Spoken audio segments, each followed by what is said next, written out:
এই বিভিন্ন সময়ে বিভিন্ন কারণে বঞ্চিত ছিল। এই বঞ্চনা, বঞ্চিত অবস্থা, অবহেলার শিকার হওয়া সব কিছু আমরা এখন যেন নতুন লক্ষ্মীপুর গড়ে তুলতে পারি, নতুনভাবে নির্মাণ করতে পারি, সেই দিকে আমাদের বেশি নজর থাকবে।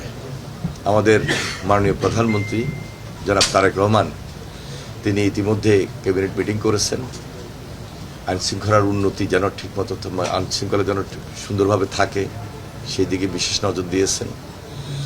রমজান মাস, এই রমজান মাসে দ্রব্যমূল্য যেন নিয়ন্ত্রণে থাকে এবং পাশাপাশি এলাকার উন্নয়ন আমরা কিভাবে অব্যাহত রাখব সেটা যে কোনো অবস্থান থেকে যে কোনো ডিপার্টমেন্টে আমাদের দায়িত্বশীলতার সহিত কাজ করতে হবে। বিশেষ করে লক্ষ্মীপুর সদর হাসপাতাল, এই সদর হাসপাতালের চিকিৎসা নাই বললেই চলে। নতুনভাবে এই চিকিৎসা যেটা মৌলিক অধিকার, সে মৌলিক অধিকার অবস্থান থেকে আমরা মানুষের পাশে থেকে কিভাবে সহায়তা দিব সেই দিকে বিশেষ নজর রাখছি। আগামীকালকে আমাদের একটা আইনশৃঙ্খলা এবং উন্নয়নমূলক একটা মিটিং রয়েছে, সেই মিটিংয়ে আমরা বিস্তারিত আলোচনা করব।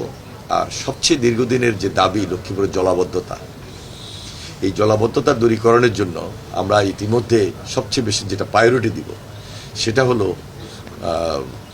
আমাদের এই গ্রেটার নোয়াখালীর মধ্যে একটা নতুন প্রকল্প, সেটা হলো বুলুয়ার নদী খনন এবং রহমতখালী খাল পুনঃখনন।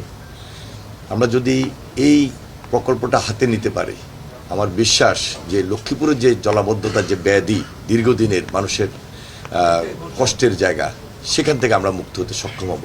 এই কাজটা হয়তোবা খুব সহসাই যে হবে তা না, এটার জন্য একটা বিশেষ পরিকল্পনার প্রয়োজন।